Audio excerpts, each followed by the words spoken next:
Here comes the question. How the heck do you get on big stages? How do you get on small stages? How do you get on people's podcasts? Well, the way that you're going to do this is you're going to spend some time and you're going to pitch yourself to different people and different platforms. Best thing that you can do is create what's called a one sheet or pitch page. I'm not talking about a full media kit where it's like a 17 slide presentation. I'm talking about a one sheet.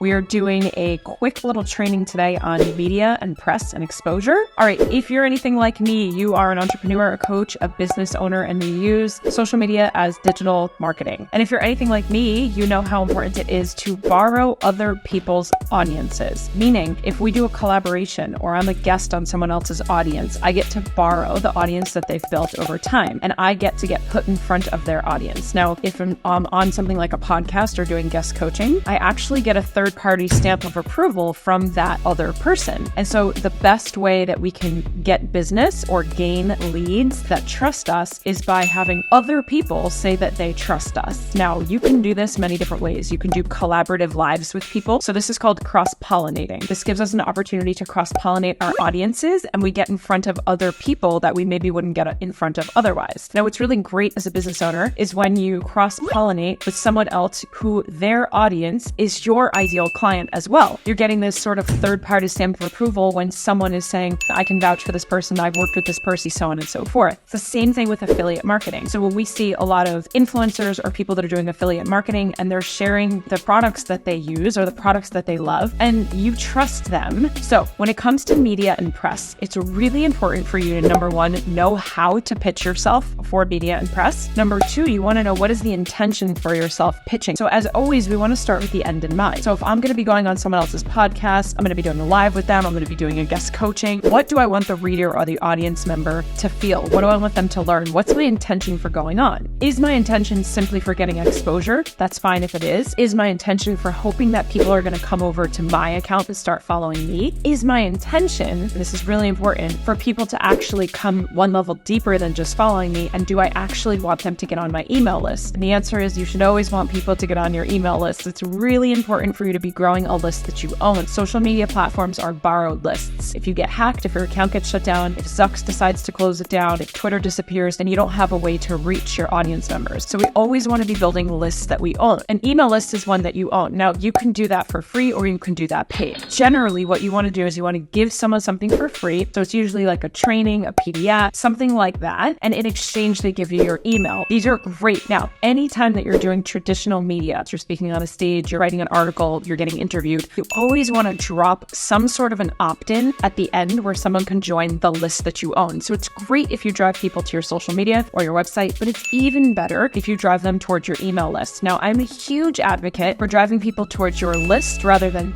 selling them something. Again, they're not warm yet. They're not necessarily ready to buy. Get them onto a list that you own, spend the time to nurture them in that relationship, and then maybe down the line, they want to buy something for you. So here comes the question. How the heck do you get on big stages? How do you get on small stages? How do you get on people's podcasts? Well, the way that you're going to do this is you're going to spend some time and you're going to pitch yourself to different people and different platforms. Best thing that you can do is create what's called a one sheet or pitch page. I'm not talking about a full media kit where it's like a 17 slide presentation. I'm talking about a one sheet. Now, you're going to draw a line down the middle of the paper vertically, and you're going to draw a line across the center of the paper horizontally. So you're going to have 4 quadrants on your one sheet. In the top left quadrant, you're going to put a picture of your face. Get your face nice and clear. You're smiling, you're approachable. This is where people subconsciously make a connection with you. Of course, at the very top, you want to have your name. And if you have titles, you can put your titles there. I believe under my name, it currently says speaker, entrepreneur, investor, philanthropist. So it's kind of the things that I do, the things that I specialize in. On the top right, this is really important. We read left to right, right? So you want to do this in this order for a reason. Psychologically, this is how we're reading, and this is what we find to be most important. So then on the top right, we want to have about 5, I would say 7 would be max, 3 would be minimum. You want to have 5 key talking points. These are things that you teach. These are the solutions that you offer. These are the problems that you help people navigate. So these are going to be key pillars of things that people can get when they come to you, when they come to your company. These are the main areas of things that you talk about and you teach in all of your content and everything that you do. Now, you want to write these key things in a very polarizing way. So let me give you an example here. When I teach niche or niche, I teach that we have 3 P's to a profitable niche. Now, in my key talking point. I would say something that's like a little edgy, a little polarizing, a little intriguing. And I would say something like why your business will fail in 2023 if you don't follow the 3 Ps to figuring out your niche. Now, that's example A. Option B would be something along the lines of the 3 Ps to a profitable niche are profitability, problem solving, and personal story. Which one would be more intriguing for you? Yeah, number 1, A. A is definitely more enticing. Bottom left and bottom right are kind of interchangeable in which side they go on. This would be more preference, but basically you want to have your bio. So super short and clear. It's a quick hit bio. It's basically your elevator pitch. So your I help statement, or we call them superpower statements, with like maybe a line about your mission, and that's it. This should be no longer than 2 paragraphs, a super short and condensed bio. The intention here is for this to create instant credibility and authority for you and for the reader to understand what it is that you do and who you help. That's all that the bio needs to be. And then on the bottom, this is where you're going to leave your contact information. With your contact information,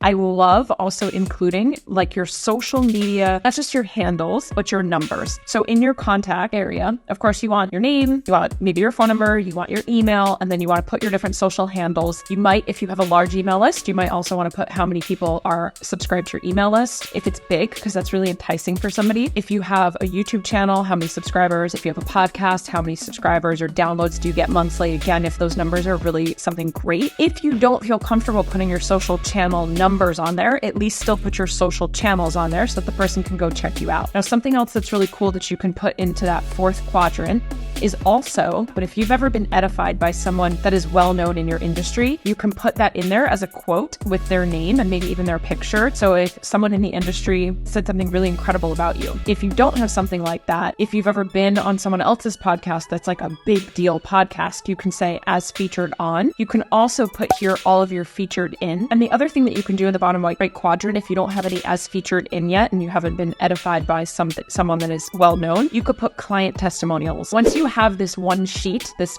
single page done, you want to email it to people. There's fortune in the follow-up. You want to have a short email script that you're going to be sending out to people. Get personal with the person. Something along the lines of, Jess, I love the Digital Business Evolution podcast. I've been listening to it since the beginning. I love the fact that you help men and women of all different sizes, ages, ethnicities, and cultures create and scale their businesses. One of my favorite episodes was this one because now I know that they're listening. I would love the opportunity to come onto your show and talk about this specific topic because I believe that it will help your audience in this way. Remember, when you're going on someone's stage, it's not about you or them, it's about the people in the audience. So how can you coming on my show help my audience? What value can you provide to my audience? Now, in that short email, you want to attach your one sheet that you've created, and that way I can look. And so you can say, see attached one sheet to get a better idea of who I am and what I could talk about. Feel free to check out my social handles or what other things I've been featured in.